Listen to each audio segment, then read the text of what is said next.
Certainly proud of the way guys played down at Florida. Just thought was another example of our team just really being resilient and just playing the next play and not worrying so much about the score or little adversity.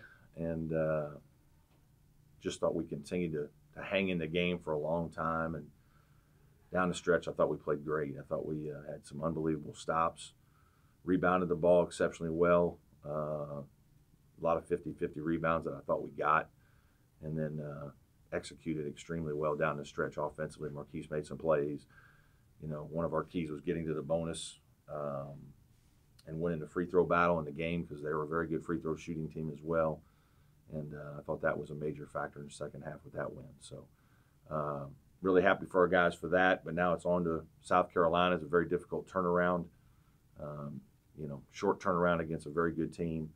Extremely physical. Frank just gets his guys to play as hard as anybody that will play all year.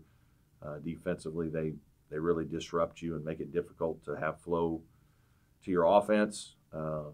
Again, great rim protection defensively, physicality, very good offensive posting. Their post players continue to improve and get better. I think their guards are becoming more comfortable. Frank Booker is a fifth-year player that really shoots the ball well from the perimeter and I think has experience, which has been good for him. Mania, the freshman, I think looks like an outstanding player, a guy that just plays with very good poise. The point guard, Gravett, I think is a guy that is pretty talented. I think he can penetrate, play well off ball screens, makes big winning plays like the other day against Coastal. And then their post guys, they always have. Frank always has four post guys that are big, strong, physical, and tough. And Silva and Coates have just continued to improve. Leading scorer, unbelievable rebounders, athleticism at the rim. Just an extremely physical team, tough team to play against. That, one of the things I respect about Frank is his team plays the way that he wants them to play, and also he recruits guys that fit what they do. And they just play to that system, and they're hard to play against. So very, very difficult turnaround for our team, but excited about the opportunity to play another very good SEC opponent in a big game. Questions? Kind of hit me there watching the game Saturday that after that first bit of recruiting that you had here, some of your recruiting class is small. Some of them, you're losing important guys. This is really the first old team that you've had, guys that have played a lot of basketball. Does that count? Yeah. I mean, we were older last year. We had a lot of guys. We didn't maybe have as many guys. We've had some transfers come in, and we've had some transfers go out, and I think that's the nature of, really college athletics, especially basketball. Now we've even had guys that have played some that have left, but I think some of that is, just really difficult to build momentum sometimes in your program. And I just feel like this group right here, extremely invested, extremely coachable, which has been really good. Really buying into what we're trying to do. And I think Dante and Gabe are very well liked. And, when they say something, it doesn't fall on deaf ears. I think those guys are guys that our players respect. They're guys that have had to kind of, wait their turn in some ways in terms of being a leader on the team. They're both hardworking guys, and, they're very likable guys. So I think, it really helps our locker room that way, just in terms of just really associating and spending time with the young guys. And because of that, I think the identity of this team has been one where I've talked a lot about growth, and I think we're a team that hopefully can continue to improve. And it's a team that wants to learn, wants to do well, and we've had some good results as a result of that. I noticed the other day, for a long stretch of the second half, Sheldon wasn't in the game. How's he doing, and how are you guys trying to balance him with that knee? He's fine. He's really doing pretty well with it. There's certainly still some practices where we limit his minutes. We haven't had to limit his minutes in many games at all. I made a decision there at, I don't know when it was, but late in the second half to just be a little bigger. And, I thought Gabe was playing well. I thought Marquise was playing well, and just wanted to have another big wing out on the floor to help with rebounding and defending Jalen Hudson. And, Shelton sat over there for a few minutes, no big deal. Came back in, did fine. So, that's the luxury that you need to have if you want to have a good team, is you need to have some depth. And, I think he handled it well, and our team played well with it when he was out of there for a few minutes. Speaking of going bigger, do you feel like you got David, the good minutes and it all worked out about as well as it could have? Yeah, I mean, we don't need David Scarr to go make a bunch of baskets and do all these different things. He'll make a basket when we need him to and do some things, but what we need him to do is defend and rebound and be athletic, be smart. Simple as it is, he missed the last free throw on purpose. He fouled the guy when we wanted to foul up 3. He did a lot of little things. He got the big rebound. Unfortunately, the guy stripped him from behind, but he made a really good play to get the rebound. He came in and got the rebound on the free throw box out when we're up, to get fouled at the end. So, he makes a lot of little plays that are just really good. He's in the right place defensively 9 times out of 10. His length is there to help bother people, and he's experienced. He's played a lot of basketball. Unfortunately, hasn't played a lot with us yet, so he's still trying to get comfortable with playing with all of our guys and how we do things and being just comfortable in a game because he's been out of games for so long. But, I thought he did well in the time that he got, and that's about what I thought he would play in his first game. Have you noticed a comfort level with now that Shelton and Marquise and Gabe have been around each other for 3 years now? I mean, is it noticeable this year that maybe there's just kind of even more of a comfort level? I think a little bit. I think Marquise, Gabe, for that matter, are guys that feel, they didn't start last year as much. Gabe a little bit. Marquise didn't start as much. I think they feel more comfortable now, I don't want to say taking over a game, but making big plays, trying to go attack, less looking around. Is it my turn? Can I do this? And some of that's natural. And I think there is a little bit of a comfort level with this being really their second year to play together. When guys transfer and sit out that year, they're mostly on the scout team, so they really don't play with the guys that are playing. So they didn't really play with Gabe and Dante that year. I think there is some, better cohesion with that, and I think you saw some of that late in the game.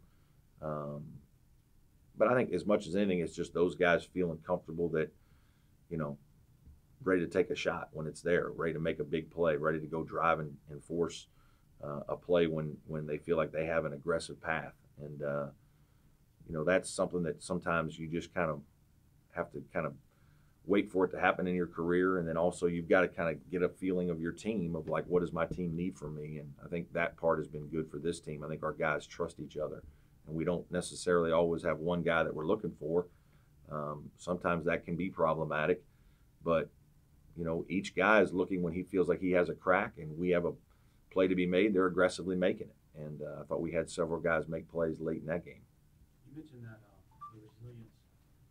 Is that something that you can get a strong sense of before the season, or is it something you have to see unfold during? No, I think you have to see it more during the season.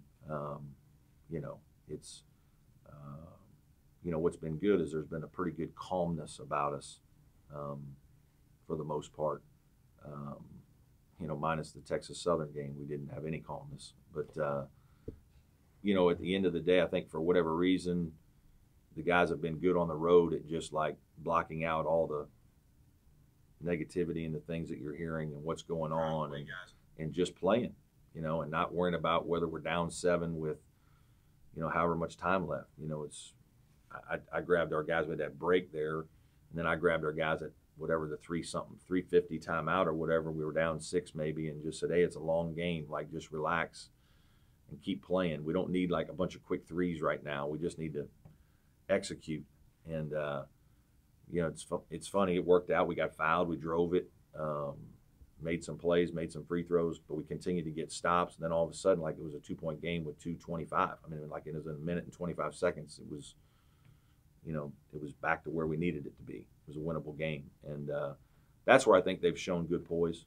And when we had the lead at Ohio State, when we got the lead, I thought they just showed good poise, continue to play to win and not look over their shoulder. And, you're not going to do that every game when we play 30 games. There's going to be mishaps and mistakes and things happen. But so far they've done a good job of being poised when they need to, being resilient when there's when they've had to kind of overcome some adversity. We had a little adversity in some situations, some not caused by us in the last game. And the guys never really wavered. And we just kind of stepped up, made the free throws, made different things happen, and got stopped. So I was proud of them for that. Is there a thought process between you and Frank about scheduling this game a little bit later in December than what it was? I don't know. Like, everybody wants this to be I don't know what the perfect date is or what the perfect scenario is. I think we're both at times a little disappointed that, if one of us isn't having a great year, then they use that as the excuse that, well, somebody's not that good. Well, then sometimes there are games when we both, like the last couple of years, we've both been 8-2, 9-1, both teams playing well. And, it's just not talked about as much as it should be talked about. And I know he's been frustrated by it and voiced some frustration. I'm a little frustrated by it at times. We understand we have very good football programs, and those are important. And obviously, if you're still playing at this time of year, these are huge games. But I don't know if there's been a perfect date. We've tried earlier, and that hasn't always worked. We've kind of, sometimes that's better. It feels like you have students, but those haven't always worked out great. That's what it was when I first got here. Then we've done this area and had a little better success. I'm anxious to see what our turnout is tomorrow. I'm certainly hoping for a very good one. We can't get too much later because it infringes on league play for both of us. And they already play a game, I think, in their Big 12 Challenge later. I don't know that I want the South Carolina game in the middle of the ACC season. I think that's not really very good. We're getting ready to go to 20 ACC games. So, I just think that everybody in the state of South Carolina, if they want this to be a big game, they got to help make it a big game. And, I think Frank and I are really trying hard to do our part to put good products on the floor and have good teams. And, we just hope that that's recognized. And with that said, today about how neither of you guys give respect for the non-conference schedule you play, but along those lines, first time in a while, this could be a huge resume game. You've already got some very good resume games when it comes down. Well, it was last year. They were ranked last year, when we played them down there. So, that's what I mean. I don't think it's not the first time. We've had games with South Carolina where both teams have done well. Last year, both teams at this time were playing great basketball, and it was a heck of a basketball game. And, it's again, I think Frank and I would both like to see the fan bases excited by it, recognize it, and not only get behind us at this point, but make sure you get behind us even a little bit earlier sometimes. I think we both have played good basketball.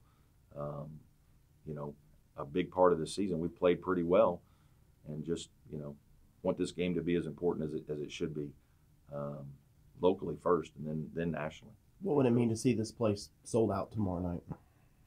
It would be great. It should be. It should be sold out tomorrow. We're playing our rival in a very important game. Two teams that are playing very good basketball, very competitive. It'll be a heck of a competitive game, and I don't know why you wouldn't be here. What kind of a barometer check is this game for your team? Win or lose, it doesn't change things. Last year we went down there and won, and it was great, and it was an unbelievable win for our team. And but we couldn't hold it together all the way through the ACC season. If we win or lose tomorrow, the same will be true. We'll have 10 more press conferences like this where we'll be talking about the importance of this game, and is this a win at all costs game for your team? And I get that question multiple times every year. And but it is an important game because it's a rivalry game. We want to win. We know it's important to our fans. It's important to us, and we want to keep our level of confidence because of the way we're playing.